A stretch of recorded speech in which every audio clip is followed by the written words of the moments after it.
घर को साफ रखने में जितनी मेहनत हम होम मेकर करते हैं, जेंट्स कभी नहीं कर सकते।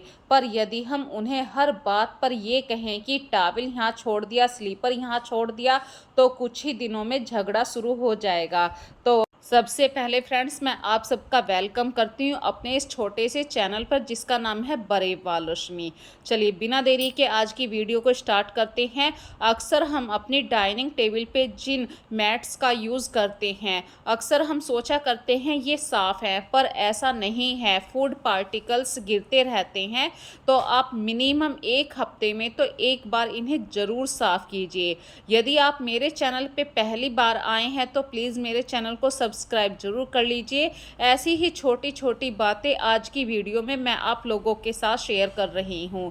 जैसे कि अभी ये मैंने टेबल मैट वॉश किए हैं, जो पानी बचा वो मैंने पौधों को डाल दिया। इस तरीके से हमारे टेबल मैट भी साफ़ हो गए और जो पानी हमने वेस्ट होता हमसे ड्रेनेज एरिया में चला जाता, वो पानी भी हमारे पौधों को लग गया और हमारी डाइनिंग टेबल पे जो मैट हमने यूज़ किए वो बिल्कुल नीट एंड क्लीन हुए। ऐसी ही छोटी छोटी सी हैबिट होती हैं जिनसे हम अपने घर को साफ़ सुथरा वेल मेंटेन रखते हैं। बल्कि हमारी लाइफ में ऐसी छोटी छोटी सी हैबिट्स को जब हम शामिल कर लेते हैं तो हम स्ट्रेस फ्री भी रहने लगते हैं। तो फ्रेंड्स, दिवाली की सफाई सभी के घरों में शुरू हो चुकी है। अक्सर हम बेडशीट को साफ़ कर लेते हैं, कर्टेन्स भी साफ़ कर लेते हैं, फुट मैट भी साफ़ कर लेते हैं, लेकिन जो हमारे मैट्रेस होते हैं इनके ऊपर जो हम प्रोटेक्टर कवर चढ़ा के रखते हैं उसको हम इग्नोर कर देते हैं, क्योंकि इसको उतारना है फिर से दोबारा से लगाना है। ऐसी हैबिट जो होती हैं वो हम सोचते हैं कि कहाँ हम टाइम कंज्यूम करेंगे, ऐसे ही बेडशीट लगा देते हैं। पर नहीं, यदि आप 6 महीने में एक बार अपने मैट्रेस के कवर को वॉश करते हैं तो ये एक हाइजीन की हैबिट आप मेंटेन रखते हैं। ऊपर से बैक्टीरिया फ्री भी हमारा बेड हो जाता है। तो अपनी लाइफ में 6 महीने में एक बार मैट्रेस के कवर को ज़रूर साफ़ कीजिए, इन्हें ज़रूर वॉश कीजिए और कोई गीला कपड़ा लेके अपने मैट्रेस को दोनों तरफ से डस्ट फ्री कीजिए। और यदि आपको लग रहा है आपके मैट्रेस ज़्यादा गंदे हैं तो बेकिंग सोडा डाल के भी आप साफ़ कर सकते हैं। एक साफ़ मैट्रेस पे जो एक सुकून वाली नींद आती है वो आप जब भी फील कर पाएंगे जब आप उस बेड पे अच्छे तरीके से सोएंगे। जो नींद आपको एक साफ़ बेड पे आती है, सुकून वाली नींद, तो इस सुकून वाली नींद को कोई नहीं छोड़ना चाहेगा। अगली बात आप लोगों के साथ शेयर कर रही हूँ। अक्सर हम रात के वक्त में अपने बेड के हेड सेक्शन पे बहुत ऐसी चीज़ें रख देते हैं, जैसे हमारे बालों के क्लचर हैं, बच्चों ने कुछ रीडिंग करा तो वहीं पे बुक को छोड़ दिया। तो अपने बच्चों को भी ये हैबिट दीजिए कि जो चीज़ जहाँ से ली है वहीं पर प्रॉपर रखें और खुद भी इस बात को आप अपने अंदर शामिल कीजिए। यदि आपने बालों का क्लचर वहाँ पे रखा है तो आप बच्चों को कैसे रोक पाएंगे। तो अपनी इस हैबिट में ज़रूर चेंज लाइए। जो क्लचर जहाँ की जगह है उसे उसकी प्रॉपर प्लेस पे रखिए।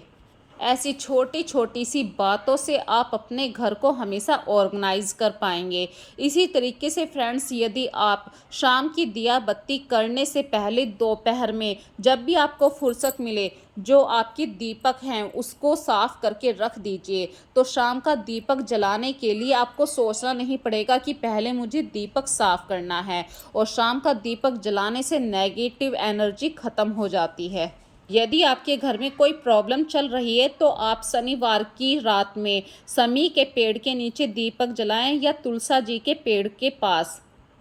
इसी तरीके से अगला पॉइंट आप लोगों के साथ शेयर कर रही हूँ फ्रेंड्स। यदि हम चाय बनाते हैं छोटे बर्तन में तो वो उफन के बाहर आती है, जिसकी वजह से हमारा गैस काउंटर ख़राब हो जाता है। यदि आप चाय बना रहे हैं तो थोड़ा सा बड़ा बर्तन लीजिए, ताकि बार बार उफन के अच्छे तरीके से खदक भी जाए और आपकी चाय में बढ़िया सा स्वाद भी आए।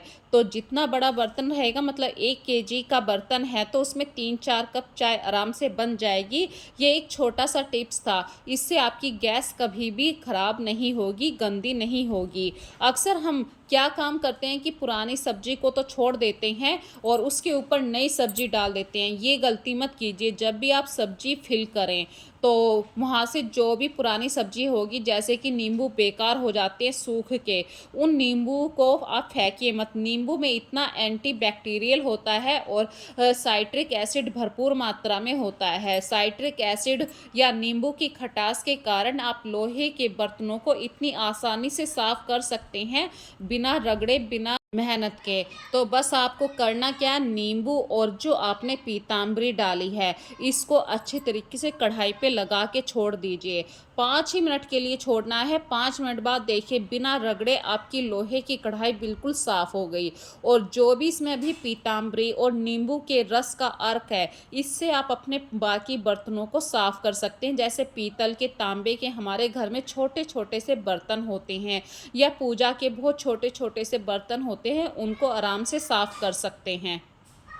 यहाँ पे छोटी सी बात आपके साथ ज़रूर शेयर करना चाहूँगी। लोहे का बर्तन हो, पीतल का हो या तांबे का, इन तीनों की जो क्वालिटी होती है वो पानी के निशान को भी बहुत जल्दी ले लेती है। तो यदि आपने पीतल, तांबे के बर्तन अपने घर में रखे हैं तो जैसे ही आप साफ़ करें, इन पे साफ़ कपड़ा ज़रूर लगाएं। मतलब इन बर्तनों को आप जितना सुखा कर रखेंगे उतना आपके बर्तन ये कम गंदे होंगे।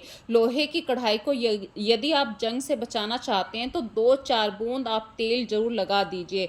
लोहे की कढ़ाई गंदी नहीं होगी।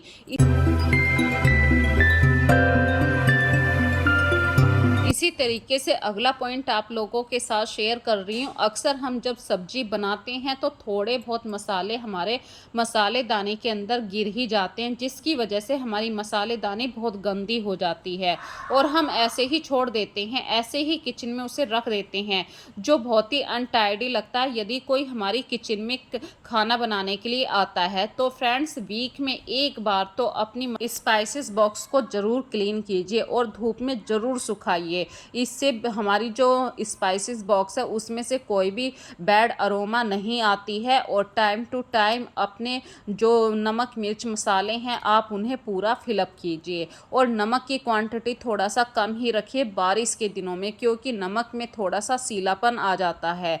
तो मसालेदानी को अच्छी तरीके से साफ़ सुथरा, ड्राई रखने की कोशिश कीजिए और जितना हो सके इसे बिल्कुल सीधा रखिए। इसी तरीके से फ्रेंड्स, ये ज़रूरी नहीं है कि आपका फ्रिज जब गंदा हो तो आप पूरे के पूरे फ्रिज की एसेसरीज़ को निकाल के साफ़ कीजिए। ऐसा बिल्कुल नहीं। जब भी आपको लगे कि फ्रिज का एक पार्ट गंदा है, पूरा फ्रिज साफ़ है, तो आप सिर्फ उसी पार्ट को निकालिए और साफ़ करके इसे दोबारा से वहीं पे लगा दीजिए। तो आपका फ्रिज जो बिल्कुल साफ़ सुथरा है, इससे आपका टाइम भी बचेगा और आपका फ्रिज भी बिल्कुल साफ़ रहेगा।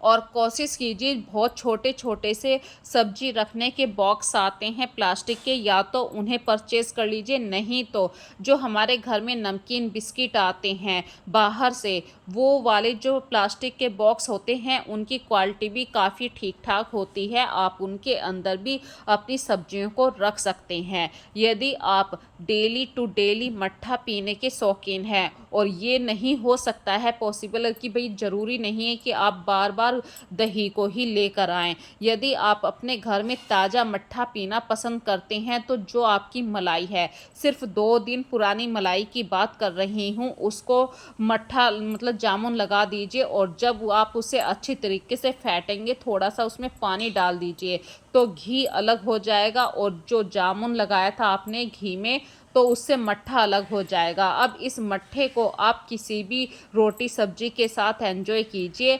अगला पॉइंट आप लोगों के साथ शेयर कर रही हूँ। जब भी हम लोहे की कढ़ाई में सब्जी बनाते हैं, लोहे की कढ़ाई में सब्जी बनाने से स्वाद तो आता है, पर यदि आपने ठंडी होने के लिए रख दिया तो सब्जी का कलर चेंज हो जाएगा। तो सब्जी को ज़रूर दूसरे बर्तन में ट्रांसफ़र कर लीजिए।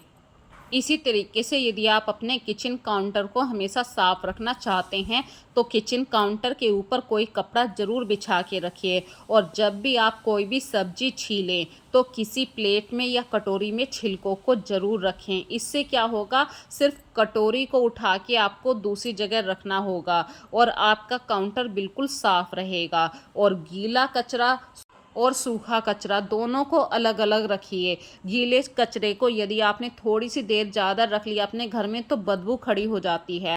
तो जो आपके घर में वेस्ट बर्तन होता है उसमें कोई पॉलीथीन लगा के गीला कचरा अलग रखिए और जो डस्टबिन है वहाँ पे सूखा कचरा डाल दीजिए। अपने बच्चों को ज़रूर आदत डालिए कि वो अपने गंदे कपड़ों को या रात में पहने हुए कपड़ों को एक पर्टिकुलर जगह पे रखें। जैसे कि जब नहाने के लिए गए हैं या तो वहाँ पे कोई आप स्पेस बना के रखिए या फिर कोई बास्केट रखिए, नहीं है तो आप मशीन, जो हमारी वॉशिंग मशीन होती है वहाँ पर भी आप कह सकते हैं कि बच्चों को कि वॉशिंग मशीन पर वहाँ पे कपड़े रख दो। इससे ये हैबिट ज़रूर बच्चों में शामिल हो जाती है जब आप रोज़ रोज़ बच्चों को कहेंगे, और आपको बार बार कपड़े इधर उधर नहीं ढूंढने पड़ेंगे कि ये कपड़े गंदे हैं या नहीं हैं, और बच्चों में ये एक अच्छी हैबिट शामिल हो जाती है। इसी तरीके से फ्रेंड्स, जब भी हम सरफ़ का डिब्बा साफ़ करने के लिए सोचते हैं तो पुराने जो सरफ़ के कुछ कण होते हैं वो प्लास्टिक के डिब्बे में चारों तरफ लग जाते हैं। तो उस प्लास्टिक के डिब्बे को पानी से साफ़ करके ही दूसरे सरफ़ को यूज़ कीजिए।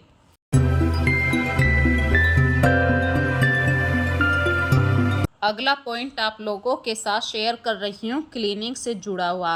अक्सर हम वॉश बेसिन पे हाथ तो धो लेते हैं और बच्चे हाथ धो के ऐसे ही मतलब गंदे हाथ जो टैब होती है टैब के किनारे पे लगा देते हैं या बेसिन पे गंदे निशान आ जाते हैं। तो सिर्फ 5 मिनट यदि आप अपने वॉश बेसिन को साफ़ करने के लिए देती हैं तो आपका वॉश बेसिन हमेशा की तरह साफ़ नया बना रहेगा।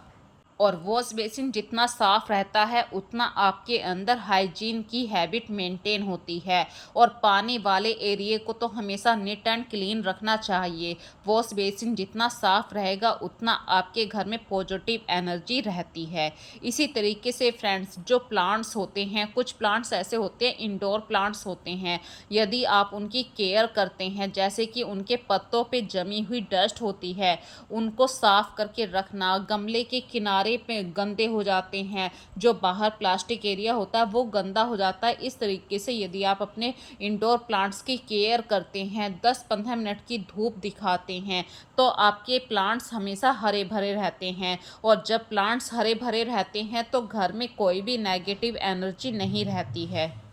इसी तरीके से फ्रेंड्स, हमारे घर में अक्सर जब हम किचन में काम करते हैं तो बहुत बड़े बड़े बर्तन होते हैं जैसे कढ़ाई, कुकर, बड़े बड़े भगोने। इनको रखने के लिए हमारे पास कभी कभी प्रॉपर प्लेस नहीं होता, क्योंकि हमारे घर या तो रेंटेड होते हैं या छोटे घर होते हैं। इस तरीके से यदि आप अपने बर्तनों को रखना चाहते हैं तो अपने किचन में एक छोटी सी सेल्फ अलग से बनवा कर रख लीजिए, जैसे कि मैंने यहाँ पे रखवाई हुई है। और जितने भी हमारे घर के बड़े बर्तन होते हैं, दूध लेने वाला डिब्बा होता है, मैं यहाँ पे एक अपने मतलब जो नॉर्मल बर्तन है उनसे अलग होके रखती हूँ। इससे जो बर्तन वाला एरिया है वो भी थोड़ा सा हल्का लगता है।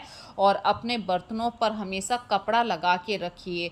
यदि कोई साबुन का निशान रह भी गया है तो इससे कपड़ा लगाने वाली जो हैबिट होती है, आपके बर्तन हमेशा साफ़ रहते हैं।